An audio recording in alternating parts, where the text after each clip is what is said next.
Hello, everyone, and welcome to the DOTcast episode 3, starring the one and only Prismatic Paul.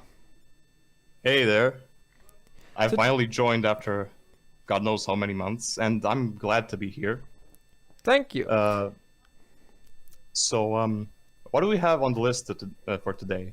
What are we going to talk Well, about? since we're only two people, and this sadly is gonna be a shorter episode, we only have a few select topics. And first of all, I would like to introduce an idea to the and propose the idea to the developers, Lambo. Because lately the game has been getting pretty stale for both top fighters and the people who are trying to become top fighters, players.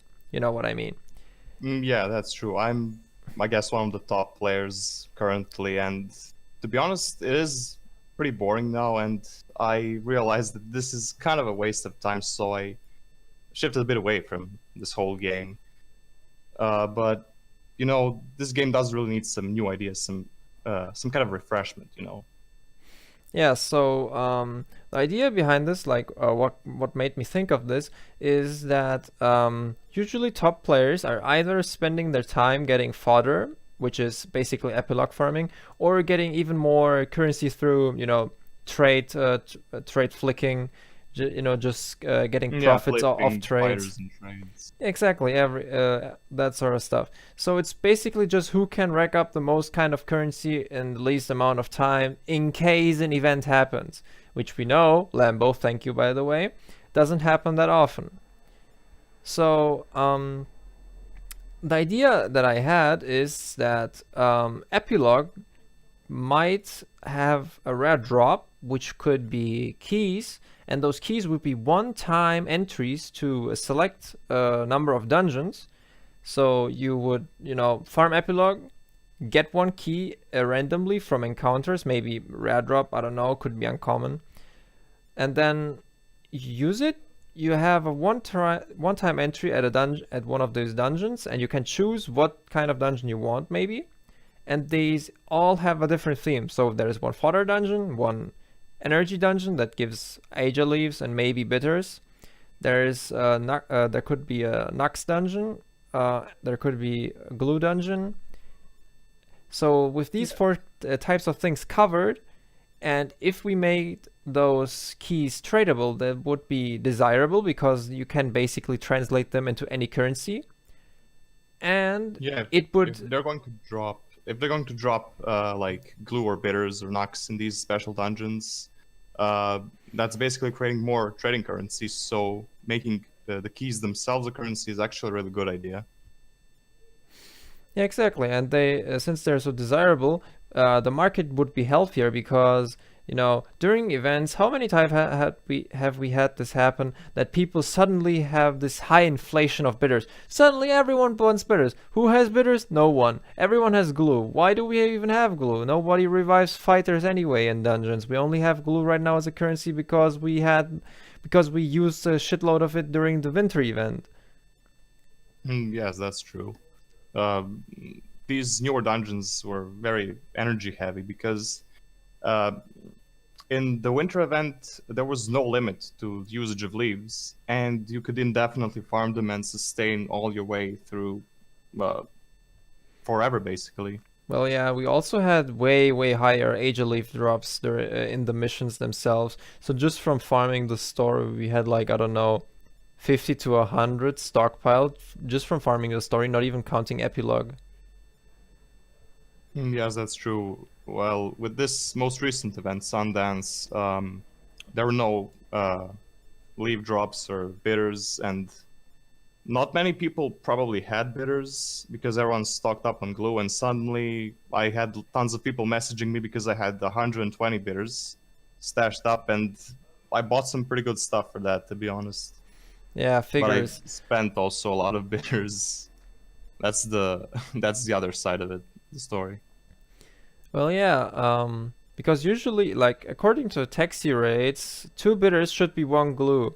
But during these events, the prices spikes up so high because of the demand that the ratios are actually inverted. So two glue equal one bitter. like it's not a bad thing that the currencies are fluctuating in a sense, but because of how infrequent and how random it is that those things happen, it would be kind of healthier for the entire trade economy if we just had one universal currency that has a higher worth, because trading 200 glue now feels like a lot, but at the same time, like sometimes it just feels very difficult to reach such an amount because we can't really see. I don't know if I could sell this for a bit of glue. I don't know if I could sell that for a bit of glue. Yes, that's true.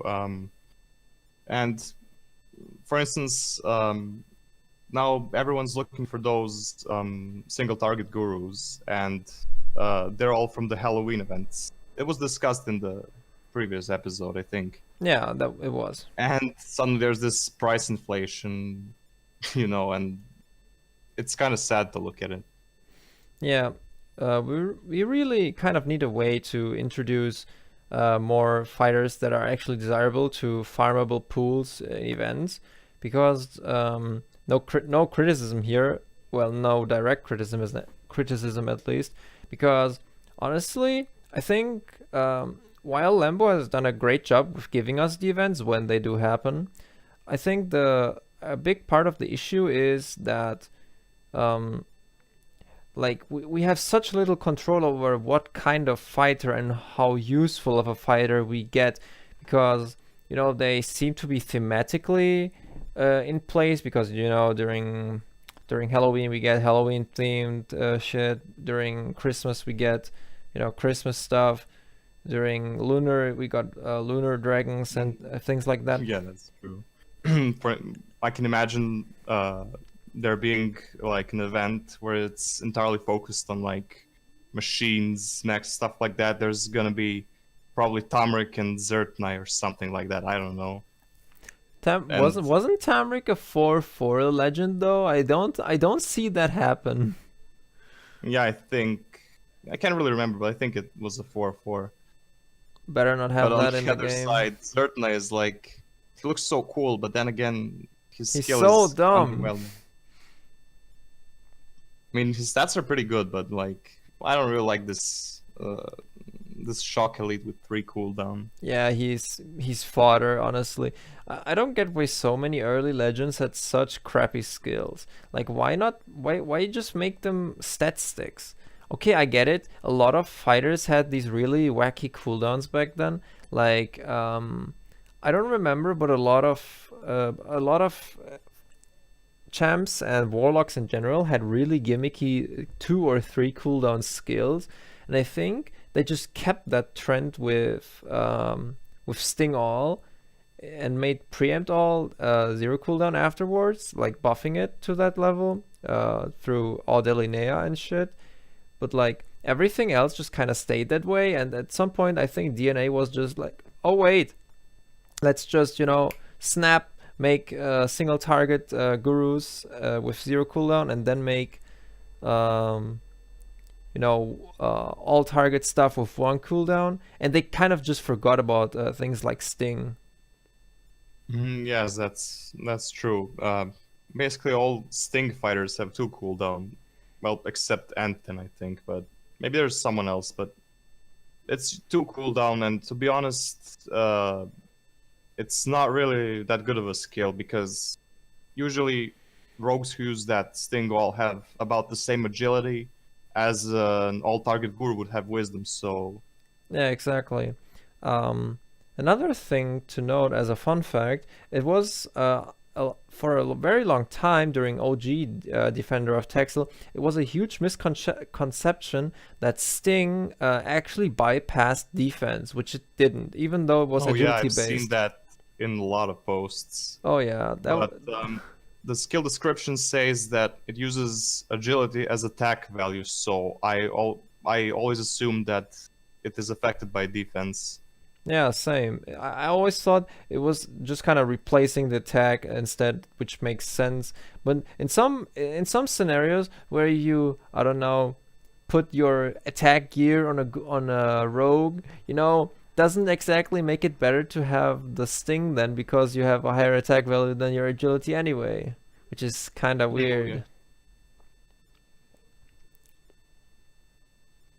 All right, but to return onto the topic of the dungeons, they could be. There is a lot of different ways we could approach these, because like they could be dungeon styled, they could be boss styled, they could be a mixture of the two, like I don't know, kind of raid but with mandatory battles in between. Yeah, that's true. Sort of like how we had the old dungeons where you had random encounters, then you suddenly have, oh look, it's an agaric and I'm gonna kill him for fodder or whatever comes from it. Yeah. But also there could be another option that could be endless dungeons, in which case you would go as far as you can, but you can't revive fighters. And if you don't, you have to manually leave in order to gain rewards or something like that. Yeah, so like if you overdo it and try to go for too many rewards, you just end up with nothing. Yeah, if you overextend, you get punished for it, just like in basically any other video game. To be fair though, that would kind of ruin the purpose of the keys though, because a new player doesn't have as much value out of the keys as a high level player.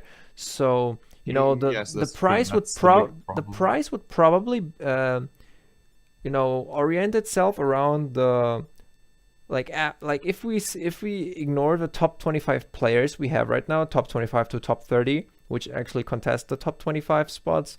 Like I think the top 30 to 50 players are actually gonna be the margin where we orient the prices around, because it's likely that those people would be like, yeah, I can actually get enough value out of these keys, and the players above these get more value out of them, and the players below them get less value than that. Yes, that's a glaring issue, because there's always this gap between like those starting players, lower level players, and us like up high level, and the gap just keeps widening, and I'm not really sure how would one fix that. I mean, we can't just give free stuff to every new player. That's not an option really.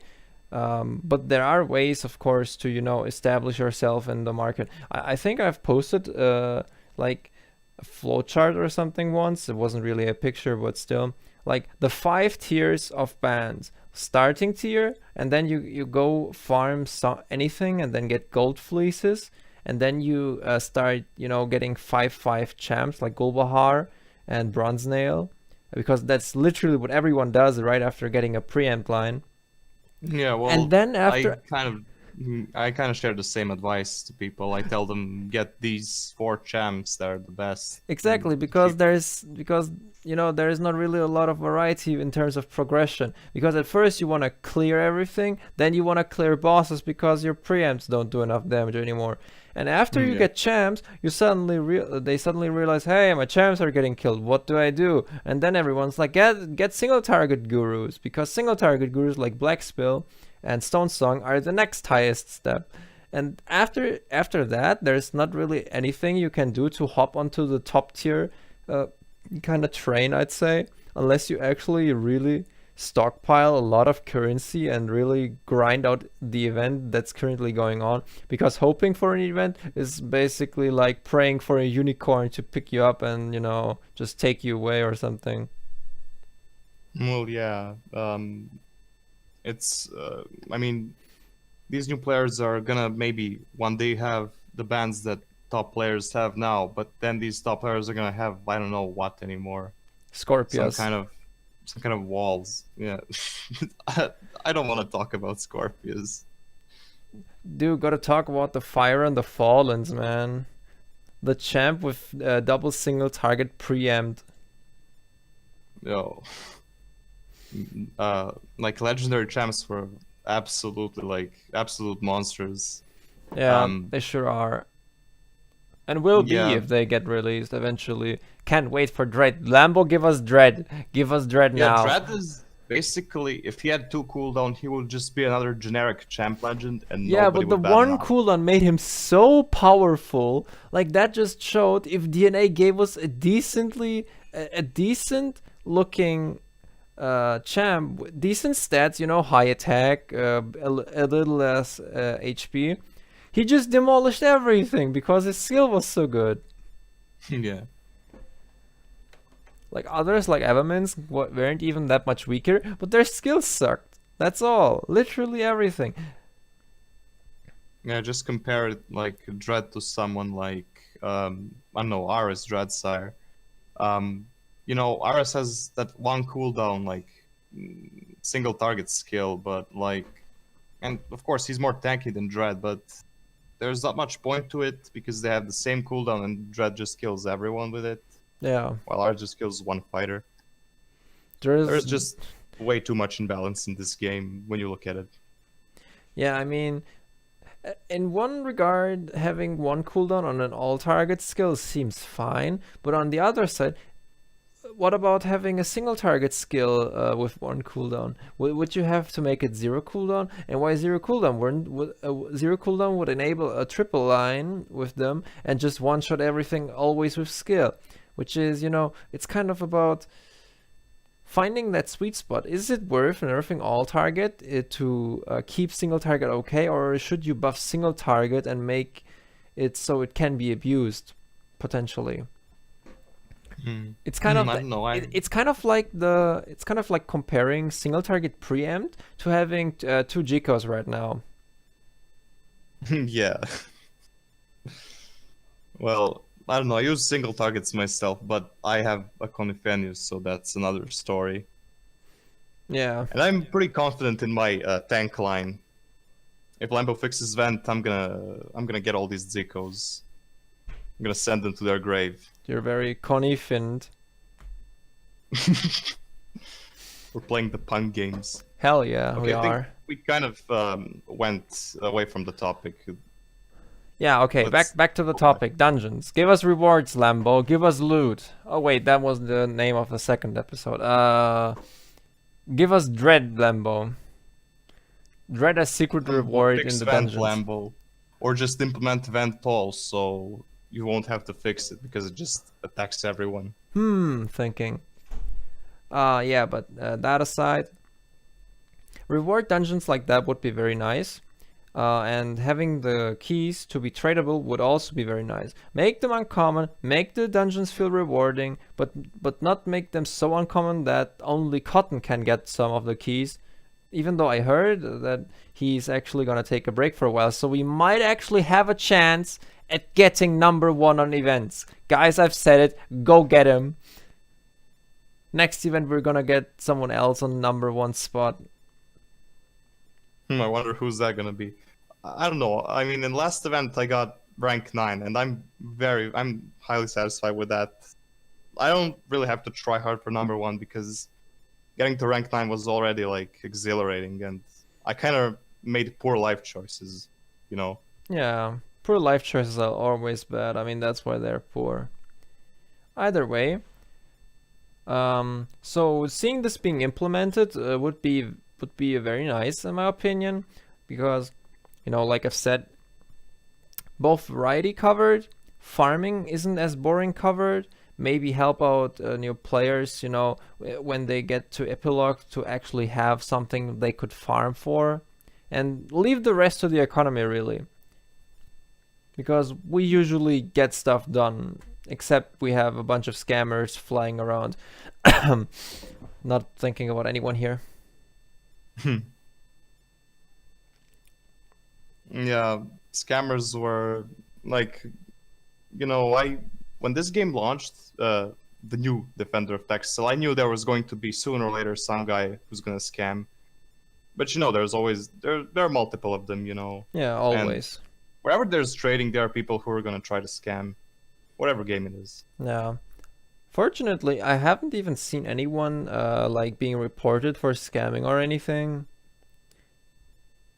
which is pretty nice. But we had cases where there were these like fighter rental services Oh, I where remember people, that. Oh gosh, yeah, people shit, would that rent out happened. fighters, and I was like, no, don't do that. Someone's gonna take it, and soon enough it happened. And although not many cases of it were reported, luckily, I don't see anyone renting now, which is probably a good thing. I mean, It comes why from would me. you rent anyway? Like, there is one reason one would rent a fighter, and it would be because they are like starting and they want to clear epilogue missions.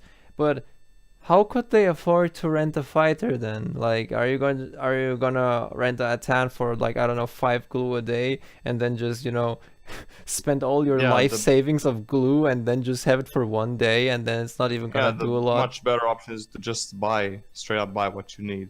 And this is not like real life where you have all the paperwork with renting stuff. This is just a game, and stuff vanishes without trace, especially because it's all digital goods.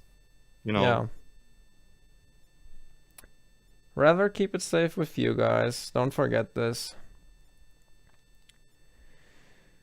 All right. That being said, another topic I wanted to kind of address is, the healthcare of the, no, the general health of the trading economy has been, kind of steadily decreasing because of the lack of, fighters people are chasing after. Because everyone is kind of pendling themselves into like, I don't know, I can deal with this band. This band is great for me. Like there's not even a real chase after certain fighters in these kind of dry periods of between events, because like everyone is getting their bands done, quote unquote, and then there's not a lot to do with them in trading. Why bother trading? Like, for example, in my case, there's only one spot I would like to upgrade, and the rest is perfectly fine for me. I may be a little broke right now, but there's literally well, only one most of us fighter. are. There's literally only one fighter I would want to upgrade, and that would be Hero Ward and replace that with Pelor Ward.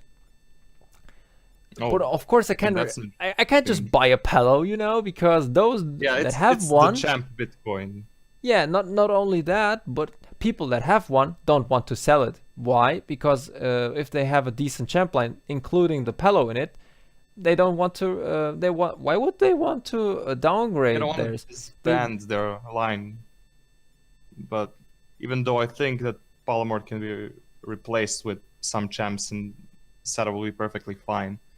For instance, in my champ line, I have two Tish packs right now. It's more of a defense-focused champ line, but I have Snowman and Hero Ward, which I can replace the hippos with, and Yeah. it can be an offense line. So I'm just aiming for some versatility, and like I mean, yeah, but the point that I because there was, are multiple types of events, and one needs to be prepared for everything. yeah, but like, you get the point that I was making, right? Like, once you have that Yes. set up your content with, right? You don't really want to downgrade your stuff anymore. I mean, who would say this? I have a line of 3 Putrapongs.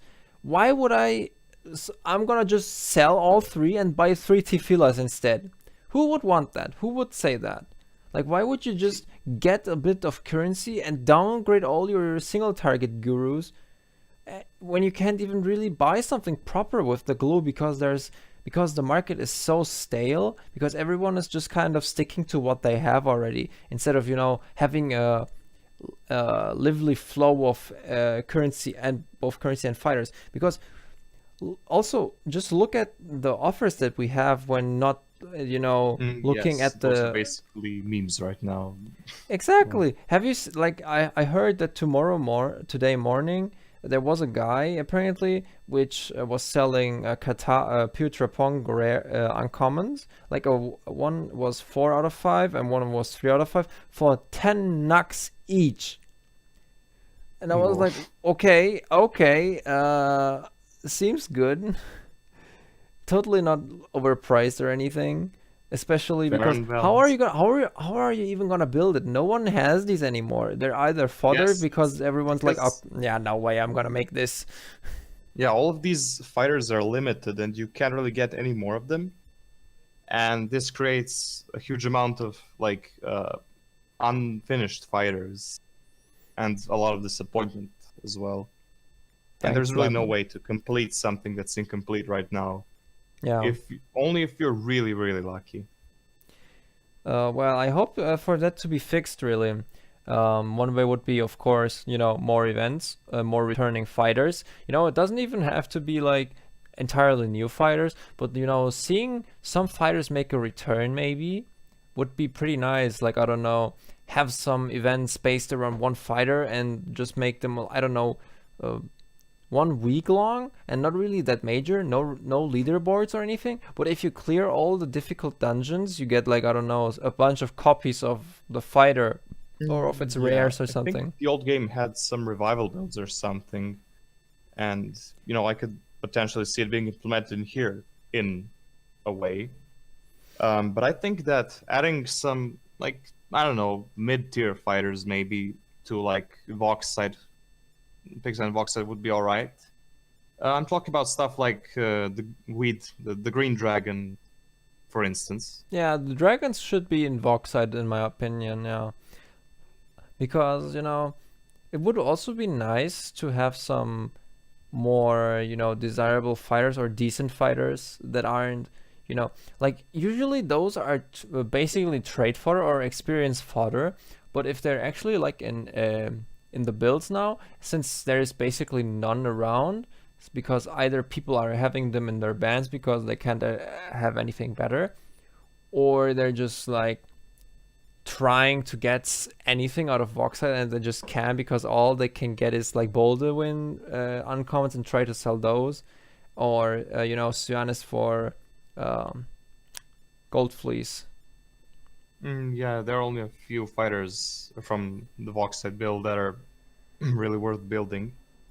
And I think getting a few more would be a really good thing because newer players would have more choice. They wouldn't just have to go and build the Gold Fleece line or build a Bronze Nail line. They could have some variety in it. Yeah, indeed. I agree it would be a nice idea. But also I think like we talked about events before by on a little scale, but I think like I don't want to push Lambo to do anything here, but I feel like the game's market and stability would be a lot healthier if we got more but smaller events. Like not introduce like 10 to 15 fighters. No, I think it was 7 to 10 fighters each event, and usually we always had like 2 to 3 chase fighters. Yeah, But I think we should have more frequent events so people can actually, not be like, okay, I've stockpiled, I got 20,000 glue, 50 million bitters, and 90 bazillion nugs, I don't know, and I'm prepared for every event that's gonna come. Why not just, have 2 events in a row? 2 small ones, like no one's gonna see it coming, and then they're like, well, fuck, I spent all my shit on the other event, and then some other people may. Events, top players, also me as well. We won't be able to like spend everything on all the events because we'll spend on 1 or 2, but then there will be the next event, and we'll have to rest a bit and let the other people take the lead. And I think that would really help the game. Yeah, because the top cut is always the same, literally always the same, unless you grind, you literally sell your firstborn child for glue or something. You can't make it into the top 25. Well, yeah, that's a problem on its own. Last event was really, really difficult. It was a grind fest, yeah, especially because it was 1 month long instead of 2 weeks like the other events were. But yeah, I do agree with this idea of more frequent events, but like with less fighters in them, because that would help help players who aren't top 25 all the time. And maybe have more random intervals of events, like maybe they don't even have to be thematic, but imagine like right now we have a pretty long period without an event again, because I think Sundance ended on the first week of In July. July, yes. So almost that's like 1.5 months, right? Like, Yeah. imagine if Lambo dropped an event right now. What you do you think that anyone would be really surprised? I mean, I guess yeah, we would be surprised that Lambo once in a lifetime has made another event, but no, it wouldn't really surprise anyone because we're all like, okay, okay, event, okay, event, okay, event. Yeah, we're just anticipating it. Um, uh, you said that these events don't need to be thematic, and that's true because in the old game, first like I don't know 8 or 9 siege events were called just that siege event 1, 2, 3 Yeah, till that 8, was pretty and funny. they weren't really didn't really have anything like any sort of theme to it. Um, but for instance, there was a siege event where you had like ancient Greek fighters, like Zeus. Yeah, later That's on they yeah. added more thematic stuff into the game later as time went on, and sometimes stuff that was kind of out of place, like the football players. Oh yeah, Immo True Oza Strike Oathkeeper. and Immo True Strike. Yeah, I don't think I've actually seen anyone use them. They were so bad. They were literally attack fodder. As far as I know, their skill really sucked, like really really hard. So that's why no one ever used them. Also, I think because the event in general, where they were released, nobody really grinded that, because the other rewards were also shit. So yeah, they just kind of died. No more football matches on live TV. Rest in pepperonis. Uh, do you have anything else to say regarding, events, fighters, balancing Well, maybe stuff? regarding fighters, uh, I think there's this like common meme here in our Discord server about the KFC preempts, which are Hmm. basically like, Who could that be? hmm, isn't that Enzuna and Atnidusu and Dilgun perhaps? But Dilgun is Hmm. water. But what's common for all of them? They're zero cooldown, all target preempts, and they really have good stats. And it kind of breaks the game. Kind of, Kind of, actually, kind it of. breaks the game. Um, and the Firebird being introduced this early, I think, I don't think it was a smart choice for Lambo to make. But As long as we don't have PvP, it's not that bad. But I have a faint feeling that Lambo has like the choice between two things. Either balance dungeons around Atandesu, around the KFC Preemptor himself, or, you know, leave it and then people can abuse their Atans and then, just rush through everything. So which one is it gonna be? Is it gonna be too hard for people that don't use Atan, or is it gonna be too easy for those that do? Either fill the way, dungeons with response fighters. That'll solve the problem. I mean, yeah, but then again, it would just shift the meta from those to, I don't know, champs. Who has the bigger beat stick? Yeah, probably.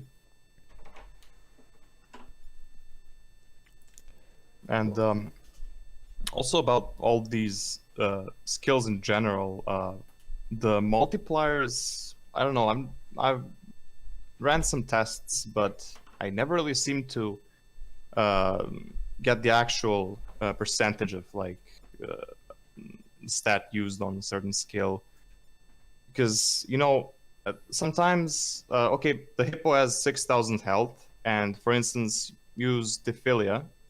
Yeah. Sometimes you'll do less than 6,000 damage, even, and the hippo will survive. Sometimes you'll do over 7,000. That's a lot of deviation from like your standard number, and Yeah, I've I don't noticed know. that the deviation can be pretty ridiculous too, because I remember when I was having pretty low level Jikos and I was trying to do X-2-4, the last epilogue mission.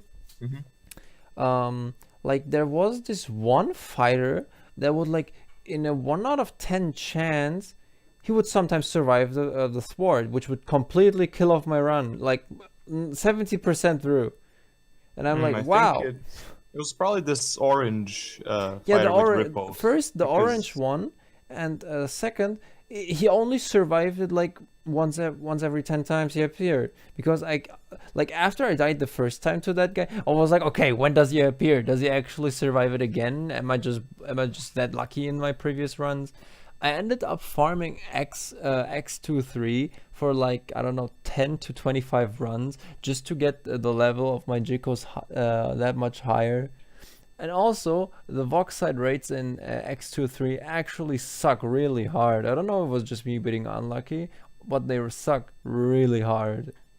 Yeah, they aren't really that great. I've been farming X203 for some time. Like, I mean, it was ages ago, but yeah, I've noticed that Voxide drops are like pretty scarce. Well, I'd say that this concludes the third episode of the DOTcast. Thank you, Paul, for joining in today. You're welcome. I'm glad I was a part of this episode, and I'd like to join sometime in the future as well, when we have more things to discuss, maybe a new event. Who knows? Maybe. Lambo Gip event. Everything's possible. Well, in that case, I would like to see you again sometime. And that's it, everyone. Goodbye. See you.